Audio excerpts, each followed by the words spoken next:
morning, people of the internet. You're listening to Debi Radio 79.5 FM, a podcast where we discuss the movie Grosse Pointe Blank 1 minute at a time. I'm your co-host, Hugh David.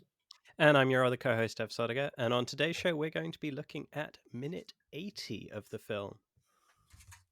And then joining us on today's show, as he's been with us all week and is his final episode with us tonight, is Robert Chandler of Space Age Films. Robert is an award-winning producer, writer, director, working in film, television, and animation. And it's through animation that I've met both Dev and yourself. Yeah. Indeed, which is why we're all together now. So this minute starts with Debbie and Martin making out at the door of the nurse's office, and then going in and continuing to make out. And the minute ends with them sliding behind a surprisingly translucent privacy screen. But is it translucent enough is the question. Yeah. It's translucent enough. Yeah. I must admit, there is when they go in, there is a notice board on the wall there that makes me think this really isn't a set. This is an actual nurse's office in the school. Yeah, there's the Bakelite phone on the wall, but that notice board, that's exactly what the notice boards look like in my school. I think stuff is pinned up, no one takes it down. Isn't the story that the actual school in Grosse Pointe refused to give permission to the filmmakers to shoot there, so they had to shoot somewhere else? I read at some point, I remember it was either because the kids were drinking alcohol or the idea of the gun. I'd say the killing in the corridors, and of course, were they wrong? I mean, in a couple of years, Columbine would happen. But even so, I think it was filmed in a real. It feels like it. It's almost surreal, that set. You know, that nurse's room. It's like the realest set in the whole film. Is that nurse's room? The office where he works, you know, with his sister. That's a set. The big house. You choose a house that big because you can build sets that look like the interior of that house where Minnie Driver lives. But the school itself, it's a. I mean, as you say, the Dunblane massacres just happened.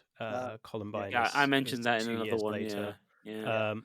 But actually, all of the filming for this movie, except for some B-roll stuff from the secondary unit, almost all of it is in LA.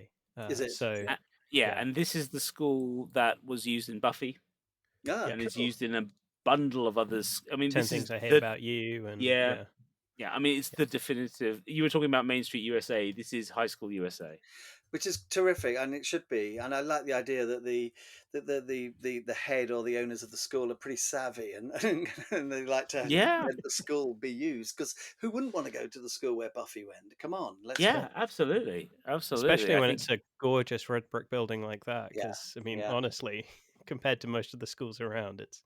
Yeah, I was going to say, as American schools go, it's very different. It looks more like a college or university. It does. It does look more like a Bostonian college.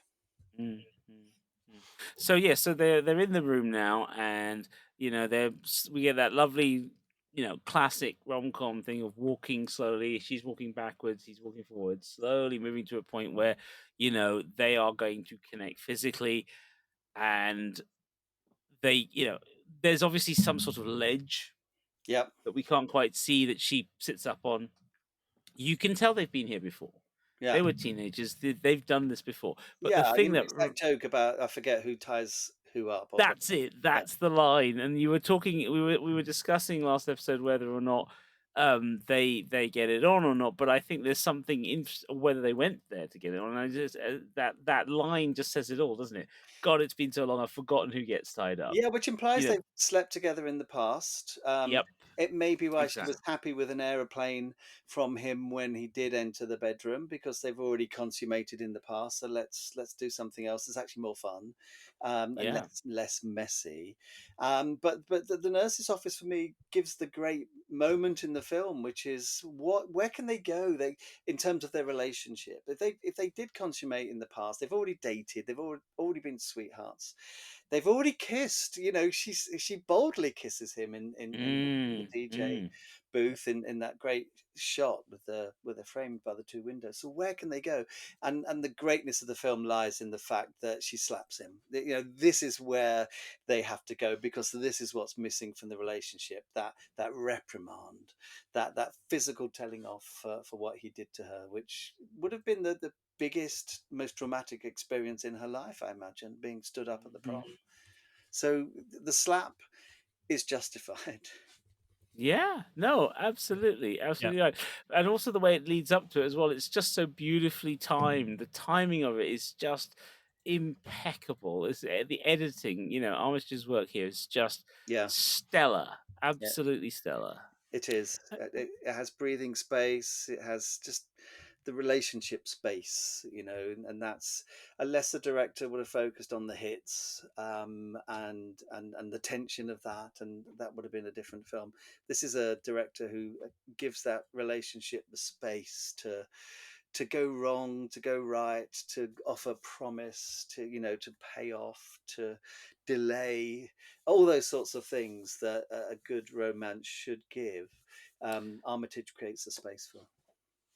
Do you think we've talked about the Corman approach and Armitage coming out of that school, and obviously you've mentioned before in terms of your, James Cameron, and also somebody who comes out of Yeah, that, low budget school, and it just occurred to me that I would have to look further, particularly with people like Jonathan Demme, but I do wonder if there is an interesting trend of Corman directors having to do such commercial vehicles, cut to the chase, cut to the action, that when they get the opportunity to work in rom-coms, in unusual character pieces and yep. dramas, they leapt at it. Yeah, absolutely. I think you're right. And then where they would have had to pare things back to the bone for the driving crowd and for Roger and for the budget, frankly, they Mm, were, once they attained some success, they cut their teeth. Now we're going to do interesting things. Look what Jonathan Demme did with Something Wild. Is, exactly. is that a romance? Is that a thriller? You enter it thinking, oh my God, you're going to get liberated by this woman. Fantastic. Oh no, the boyfriend. Oh my God, he has those eyes. They're beautiful. I'm falling in love with Ray Liotta, but he's going to kill me, and all those things that coming out of Something Wild, and the Yeah. film taking you with it peerlessly on that Mm, change of tone, that you end up fearing for his life is quite brilliant. So I think you're right, Hugh. I think these Corman, a school of Corman directors, and Roger would have been happy with this. He wouldn't have been like, no, no, you mustn't betray my rules. He was there. no. He's there to make movies, to make money, to provide a place where people can learn and thrive and grow and make art. Because I do believe, Mm, although he has this sort of exploitation thing attached to his name, his Edgar Allan Poe works are actually that works of art. art. The Mask of Red Death is one of the great movies. It's Yes. not an exploitation film. It's a stunning artistic photographed by Nicholas Roeg. Hmm. It's a beautiful film, and so Corman understood, that cinema embraced all these things: the high art, the low art, and they all had value. And I love we're going to miss, because Corman's still with us, isn't he? Isn't he? Yeah, Yeah, I think so. we're going to miss that, and Yeah. him. So much of him in all of this and all films. There really Mm, is. I mean, we all know Coppola and Lucas and so on and so on. But it's mm, it's it's it's it's also the other people. The people like George, the director of this film. The alumni. Just the spreading out of this talent, and you know getting a movie. Maybe they only make one or two really good films, and maybe Miami Blues and Grosse Pointe Blank is Armitage's two-part shot, and that mm, may be mm, enough for him. mm, As a writer and a producer myself, and getting older, you end up thinking, how many films can I make before I decide that's enough? I'm happy now. I can stop. I mhm. don't know. For me, I thought recently it might be three, as long as they're decent. That may be enough. It's better than not having made any. George has made two great ones, and that may be enough for him. I hope it is. I hope he can feel, yeah, I've made two things that have left their mark, that are in the culture, in the bloodstream, and I can retire happy. Mm. It takes it out That's of you making films. It really does. Well, yeah, I mean, when I first met you, you didn't have anything made, and you were working on multiple projects, and it's Yeah, only in the last few years that everything suddenly just blossomed following that's the right. Deep. The But Deep was your that way was a in. result of 10 years of hard labor, Yeah. having set up my film company, Space Age Films. It's now 15 years old, but it took 10 years Mm. to get the first feature film made, and that was hard labor. It really was. My Yeah. wife will tell you. I do wonder how I want. Yeah, this is the thing. You look at a production like this, and you look at Cusack hanging out his shingle and going, right. I'm in charge now. I want to make films that tap into who I think I am as an Yep, actor. yep. I do wonder. Is it? There's so many shingles out there. This is the career path of the smarter actors, right? Hmm. I do wonder how much of you know not to say that they shouldn't do it. Obviously, they should. It's good to see them get out, get things made, make passion projects. But I also feel very that they have a leg up on you as the Yeah, of course jobbing they do. producer because of their star power. And I get that that's why they get certain films made. But I also feel like it's a shame because I know all these brilliant ideas you've had over the years, and I've heard all these fantastic things, and it's just I've wanted to see some of them come to fruition so often. There was an animation you once let me read the script for that was just so good, and I was just to this day I mean God, it's more relevant now than it was when you look at the world at the moment, Yeah. and things like that. But if it was Cusack, you'd probably get it made. Do you know what I mean? Yeah, well, I mean, this is the. Thank you for saying all that. I mean, it's basically the downside of living in the UK compared to Hmm. growing up through Hollywood. Mm, But after a while, you can't worry about that too much. You just can't. Otherwise, you wouldn't make anything, and it would get you down too much. So mm. you just do what you can, and like I say, put the work in. For me, a lot of it was pivoting. When I left school, there was no avenue to make films. It was just unheard of. I Mm, come from a working class background, so when I would say at the employment thing, the careers thing, I want to either be a filmmaker or a comic book artist. They couldn't cope with that. They just couldn't cope. Now they could. If some kid said yeah. that, some 11-year-old said that, they would say, okay, great. Well, let's do this, this, and this, and then you've got that college, and then and then if you thought about putting your stuff online and getting, now, and it's a blessing. It's much easier now to get your work out there. But back when I left school, it wasn't. It's been a real hard slog, and I've had to sort of pivot from career setting up the Mercury Music Prize simply so I could direct the videos for the screens and then the multi-camera live events. That was my reason for doing that. Mm, And that worked. And then I worked in television and then ran an animation studio because I knew someone offered me a job because of one of my TV. It was Pete Waterman, the producer. He was oh yeah, of course. Yeah. investing in an animation studio. So I did that, and then I left and set up my film company, having felt I've sort of not conquered, but produced and made and written drama for radio, stuff for television, animation. Now I've got all this behind me. Now I can set up my film company. But it takes a long time in the UK. It just does. It wears you out. Yeah. And that's why you have to be, passionate or crazy to work here is really a sign I ought to have up. Because you do, let's face it. But, let's not dwell on me too much. Look at George Armitage again. Here's a guy who was in the right place, working with Corman. I think he got in through Peyton Place. I think he was writing Some I material for the think Peyton so. Place TV series, and Yeah. he ended up writing a seminal genre film, Gas, or How We Had to Yeah. Destroy the World in Order to Save It. Yep. And going up through the Roger Corman school, but then languishing, then not finding Yeah. getting his thing, not getting his stuff made. He was writing scripts, they weren't being made. We've all been there. It's so easy not to make things. So easy to find that the thing you thought you were about to get financed, the money's fallen away or whatever. It's so easy. And I really feel for him. So I really hope with Miami Blues first and then with Grosse Pointe, he flourished. He allowed himself to think, okay, everything I've learned, I'm going to put into this. Everything he Yeah. learned at Miami Blues with the ending, I'm going to put into Grosse Pointe Blank. And I Yeah. hope That's what's happened. It may be why Grosse Pointe Blank is so good, but there are still no real directorial flourishes. You don't watch it and say, "Hey, that great shot where it follows them as they go into the club and the camera cranes up and here's Goodfellas Yeah, and so Martin." it's not. It's yeah, it's not doing the You Marty don't thing. get those moments, but instead he serves the story so well, Yeah, and I think it's a great achievement. But it just doesn't announce itself as such in terms of directing. absolutely. No, no, no. I think that's a really good point.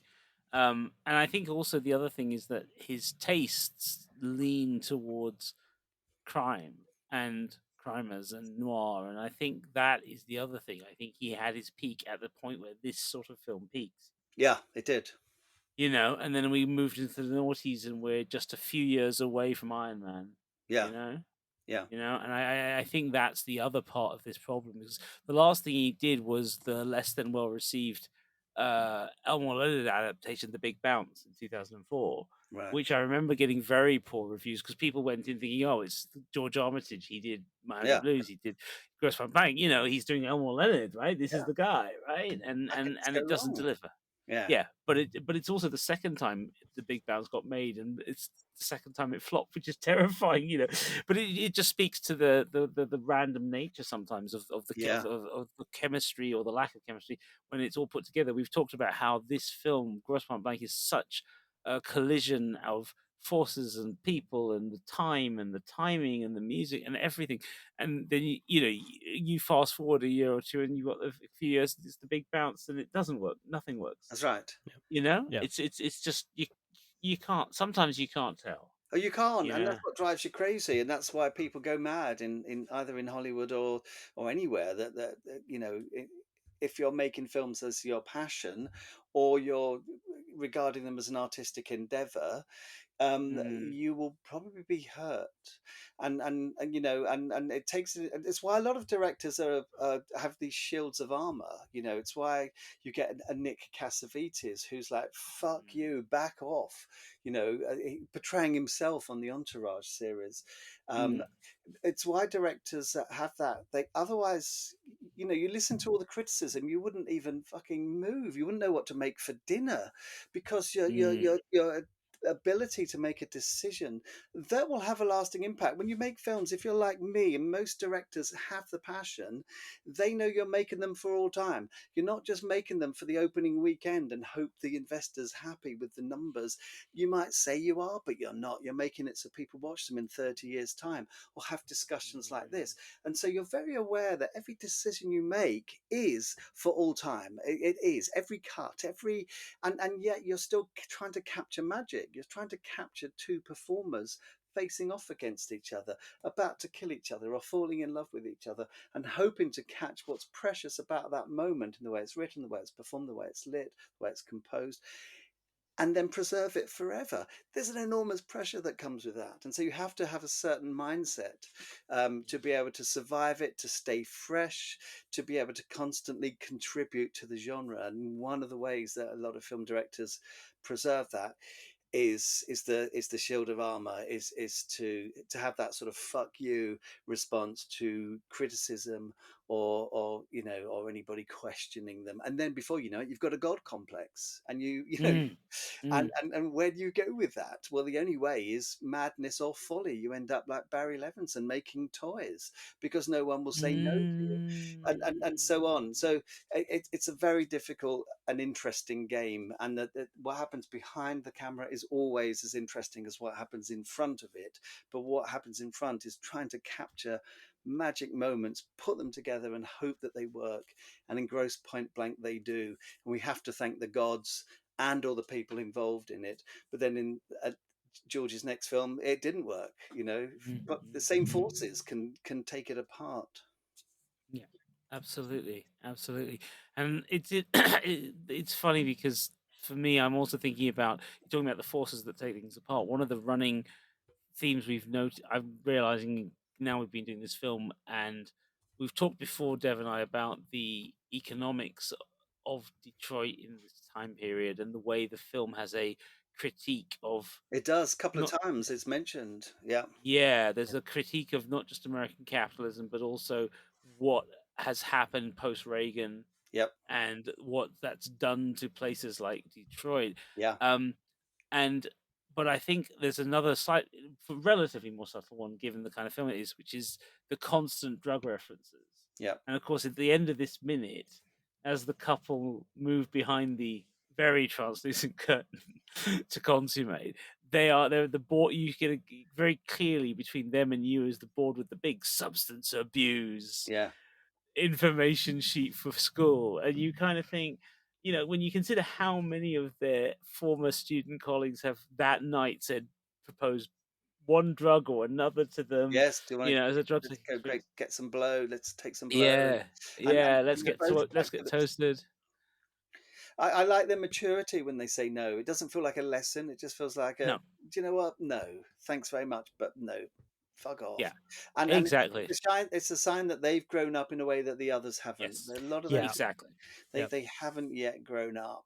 I mean, it finds itself similarly in the cafe scene with Dan Aykroyd when he talks about the Yeah, drugs and all of this, and he's opening his yeah. popping his pills. Aykroyd plays it brilliantly there. But Mm. yeah, that is for me. That feels like Cusack at work. Cusack's very aware of his politics. He would have been aware of Hmm. Detroit. It may have been him that put in the gags about the BMW, Hmm. that she drives, and so on. I think she drives a BMW, but he Yep. comments on Yeah, the car, Yeah. the Wild Ride or whatever he says, which of course it might. yeah. Nobody drives American anymore. Yeah, So. exactly, Yeah. exactly. Thank you. Yeah. But of She's course, driving a he tends Saab, to, and then Paul is driving a BMW, and yeah, and it's a recurring theme that nobody trusts Motown anymore because the that's right. unions have kind of driven the car quality into the ground. Or that's what. Well, and of course, Dan Aykroyd is offering a union, isn't he, to Exactly. Cusack, and he's There's the irony. very clearly Yeah. saying no to it. No, I'm the lone gunman. He even mentions the lone gunman and the loner at Yeah. one point. So it's Yeah. again, Yeah. that's a very nice American theme. The Yeah. unions versus the lone man. The American exceptionalism. Yeah. Yeah. Yeah, Yeah. Absolutely. ask Tom Joad how he feels about unions. He'd probably say, "Bring them on." We need Yeah. unions. Exactly. We need to empower the working man. But then Exactly. later, you look at Paul Schrader's Blue Collar. You see the unions, killing and literally their own Yeah. members, and so on. So it's always an interesting aspect. Something cinema can cope with really well. Actually, is that there's no right answer. Unions No. are good things. Unions are bad things. Let's explore both and try and learn from them. There's yeah. I mean, there's definitely a history in America that's darker and more negative to their unions compared to the English history. Yeah, I did labor movements as my history degree path. So, yeah, but they still but it regard is communism in action. Is there a sense yeah. of fear that it's This is the thing. Well, with America, it's always been intimately connected to mobs and yeah, gangs, because of who runs, who's making book on the transportation of goods, and therefore needs control of the peers, and therefore needs yeah, control of these supply chains, yeah, and so inevitably, this is the American experience. It's heavily linked to mob involvement, and that yeah. taints a great deal of what may have started off as straight up working effort. I mean, I've actually got it's on one of my history shelves here, but I've got a recent history book which is about the what American West seen through the lens of early cowboy attempts to unionize Right, interesting. over the whole issue of cattle drives, Yeah, which is completely absent from the entire mythology yeah, of the West as it's shown in film. yeah. And I was like, I have to get this book because this does not exist if you think you know the West, No, but no. actually it did. The Western is all about the lone gunman, not Yeah, the union, not the mob. yeah, Mobs are seen as bad, like at Johnny Guitar, the yeah, funeral um, yeah, posse turns into a hunting mob. yeah. It's always about the lone. I mean, one film which I think handles it really well is John Matter Fowl's one. Mate One. Yeah, very much so. Uh, Yeah, Articulating all points of view. Chris Cooper as the yeah. rabble rouser. David Strathairn. Fucking hell, what a performance! Strathen's so good. Ah, but Mm, Sales is great. He'll roll up his sleeves and dive into this stuff and really explore it all, and make a genre film. yeah, Ah, yeah, so good. But let's get back to Grosse Pointe Blank because these sort of political points are made in the film. You do yeah. get that. It's comedy. It's played for comedy, but it's still there. Yeah. What's happened to Detroit? The should we unionize as workers? Okay, we're hitmen, but should we unionize because of all this sort of the foreign immigration hitmen workers coming in from the from the Russias? I can't remember the Mm. locations, but there's that sense of immigration being a bad thing, and it will affect the sort of good, honest, white, hitman. Yeah. Yeah. and uh, Absolutely. and that's that's mentioned, and this probably is Cusack. It is he's a he would, but they call him liberal. I don't like that term, but he is seen as such, and quite a critical opponent of Trumpism and Hmm. the republicanism. And I hope, and it was him who put those things into the film, and the film carries them nicely. They don't feel wrong by being there. No, no, it's all layered in interesting ways, not least in the dialogue. The commentary on private policing that happens Of through a course, simple, of course. the Yeah, conversation with the guard. this And 2 week training course. yeah, and then you get the conversation with, the with Bob about the dealership, and it's clear that that thing that in American small town films about the jock who goes to takes on the job of working at his dad's Yeah, dealership. This is flipped on its head because of course they're the ones selling the foreign cars. yeah, They're the one pushing the foreign cars. We are a long way from Michael Mann's Thief, right? With yeah. the cars on the lot and the Buy American, and we're a long way from there now. We really are. Um, and it's a very and instead of but whereas that film was about again the solo lone artist, in this case of safecracker, and trying not to unionize but still interested in working with teams.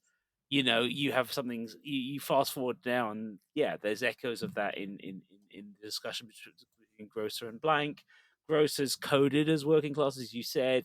He and Blank dress very differently, Yeah, they and do. all that stuff's there, and the way Aykroyd portrays him, you get the impression they must have met in the army, Yep. because Gross is still wearing an army haircut Yes, that's and right. still, I'm proud of still it. carry. Yeah, absolutely. And he's one of those guys that if he were in Apocalypse Now, he'd be the guy who would be having the time of his life and Yeah, seeing it through to the end and coming home and yeah, actually, surviving somehow, and yeah, it not affecting him psychologically in any way that he's aware of.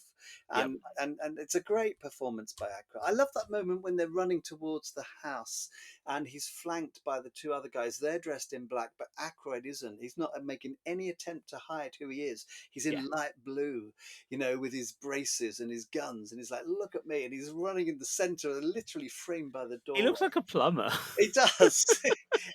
it's brilliant. He never shows any fear of danger. These are the guys. I don't know. I've never experienced it, but who survived Vietnam because Mm, they were almost had no sense of the, at least in terms of how it's portrayed, that yeah, kind of Colonel Kilgore sort of detachment, which yeah. allows them somehow to get through. Yeah, absolutely. And also in the case of Grosser, massive overkill, because of course, as we saw, that's his signature move, emptying the guns, Yeah, yeah, yeah. killing Mhm. everybody in sight. And maybe there's It's a little comment there where Cusack kills him by television. It's like, okay, this oh, is where that's you came exact. from. Boof. Yeah, Here's exactly. your It Saturday Night is. Live wallop. Yeah, it is very Takes him much out. that. Yeah, I know people over the years who've always asked me why the popcorn joke, and it's yeah, like yeah, it's a nod back to their first conversation when they first meet, because he says that to them as well. But it's also it's again, it's just the commentary on the notion of entertainment and yeah, violent entertainment. yeah. You're enjoying this, okay? Get your popcorn in. Yes, which is the level that Aykroyd plays it, and he's actually Mm, the most disturbed character in the film. completely. Yeah, he really is.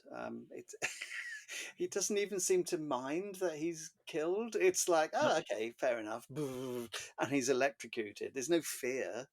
yeah, And in some ways that's not real. It's not even hyper real. It no. pushes it a little towards the sort of fantasy, Hmm. the unreal. But I don't mind that. The film's elastic enough to accommodate Aykroyd's Yeah, large performance. It probably yeah. needs This it. I agree. So there is one other podcast that we've mentioned a couple times on this that also looks at Grosse Pointe Blank, and unfortunately it never saw the film through to completion. It made a start, but that one of the things that they reference a couple times is how they feel that Dan Aykroyd's performance pulls them out of the movie somewhat. Yeah. Um, and I can see that. Hmm. I don't agree with it, but I can definitely see it. For me, Dan Aykroyd is the counterpoint to Blank in providing a character that you can look to as at least Blank isn't that. Yes, And I think exactly. Aykroyd does it in about the only way I can really visualize that doesn't give it a very dark tone. Yeah. Mm. That's right. We just described him as the most disturbed character, yet Yeah, he's the one that probably most children would enjoy to watch if they were to watch the film. They would all yeah, watch Aykroyd because, like yeah. I say, He's Tom he's to Blank's powerful. Jerry. Yeah. Yeah, yeah, yeah, yeah. No, but we love Dan Aykroyd. He's a big, Oh he yes. means a lot to us, and so maybe that helps us accept his acting style is bigger than the others. But that's why Yeah. I like the Yeah. neutrality of Cusack's performances. Joan Cusack is a little larger than life as well, Yep. Yeah. maybe more than it needs. But if you put everyone down to that same sort of more closer to real flatter level, the film starts to lose some of its luster, I think. And Yeah. and it's okay, we're enjoying it, it's a movie, we can enjoy Yeah. Dan Aykroyd. We can even enjoy the irony of his popcorn Yeah. gag because it's entertainment. But what are we watching? We're watching people killing each other. We're Yeah. watching a Yeah. relationship formed um, between two people, one of whom is a killer of others. And and Yeah. and and the film says that's okay. I don't have a problem with that. In today's conservative, sort of puritanical America, they may have a problem with it. I don't know whether the film Mm. could be made nowadays. Um, who's to say? I mean, I still object every time I see a poster with a guy looking cool with a gun, or any character looking cool with a gun on a film poster. I don't like it. Let's stop You and fetishizing. London Transport. Well, I mean, they're not wrong. You No, know, I agree. Don't worry.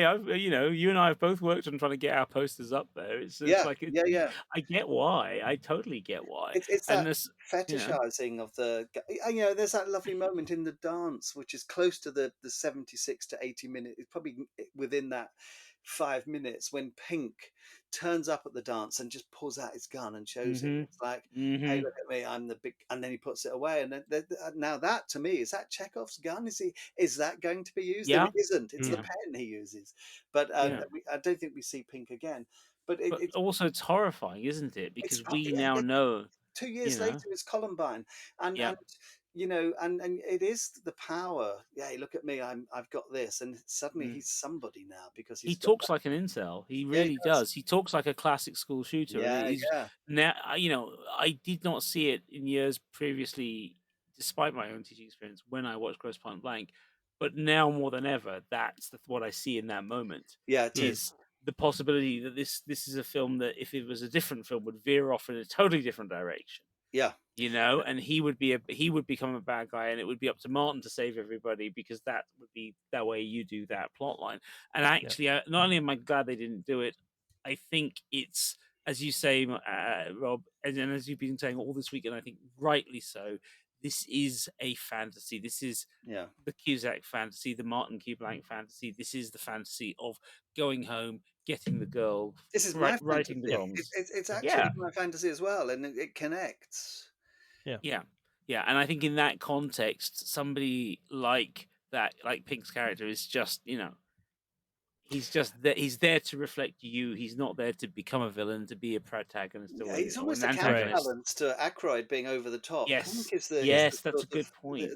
that sort of quieter, dangerous guy you really ought to watch. I think it's important to remember, like, we pull this out as we look at the film minute by minute, and so we're watching him do this over and over again as we're kind of talking through the film. We Mm, do enlarge his role and his part in the movie, and then we start noticing that he's the one that doesn't have a dance partner for the that's right. whole dancing sequence, that's Yeah. sat on the side of the stage or stood right at No, the no, he's back. your ticking time bomb right there. That's the guy to Exactly. watch. But it still works in the context of the movie, because if you're watching the movie like a normal person that's not completely madly obsessed with films, uh, it's just a little moment for not even like 10 seconds, and it's Yeah, gone, and you don't consciously see him again. And it's an interesting blend, because it is almost prophetic, but at the same time, it plays into that ignorance of what is coming. yeah, yeah, it does. Which makes the film quite profound. Yeah, yeah, Another one of those, well, unhappy accidents when we know what's coming, um, by which I'm talking about Columbine, of course. Um, yeah, it's why the film will live forever. I hope. yeah. It's I there isn't a single minute of it that is wasted that we couldn't talk about at length and use as a springboard. It's and I, nowadays, if it were to be made, it'd probably be 2.5 hours, and you'd think, oh, for fuck's sake, There'd be God. bloat. Yeah, I love the 90 minutes Yeah, I know it's probably 100, but I love that about it. yeah, I've got children, and they say to me, the reason they're switching off from films is because they don't feel the characters are explored enough, and they get that if they're watching a 10-part series on Netflix. One of my children said that to me. So, and that's a good and a real thing as well. I like that. Look at True Detective. Look at the career of Jodie Foster. Wow. But in the recent True Detective, it allows us to explore that world, those characters, in a much more fuller, richer way. yeah. um, and so films they're coming out now 3 hours. We're all complaining about it, we all know about it, but it still happens. Grosse Pointe Blank, it was maybe at the end of the 90s, we were still making films at just over 90 minutes, and populating them with characters who were real enough for us to imagine their lives afterwards and their lives before, and Mm. what happens to Pink. Maybe he's a stable guy. Maybe the gun makes him stable, and he feels safe with it, and he carries on working as a security guard, patrolling that estate, and he's happy. Piven will probably have a breakdown. You could see the desperation when he was Yeah, trying to sell that house. It is. yeah. It's that Glengarry Glen Ross desperation, isn't Oh, it? it is. Yeah, Yeah, When he's it trying to sell absolutely yeah. it, is. and that's America. That's an American man trying to feed the family, keep his job down, and work extraordinarily long hours to keep things going. And you get the desperation. Yeah, he might have the nice suit, but he's desperate.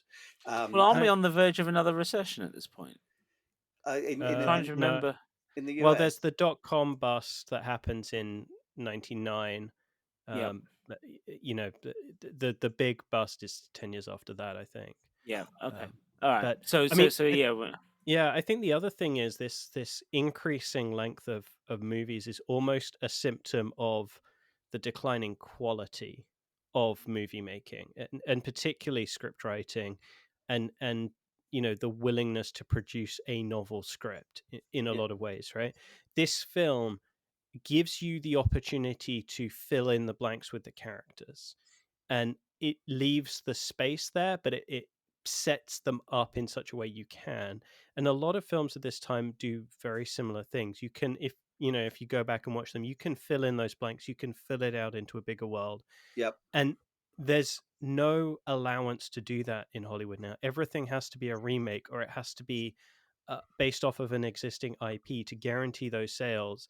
The script writing is restricted in what it can do, because it has to comply with all of that existing mythos for that universe. And so there's no scope there to give the audience a chance to participate.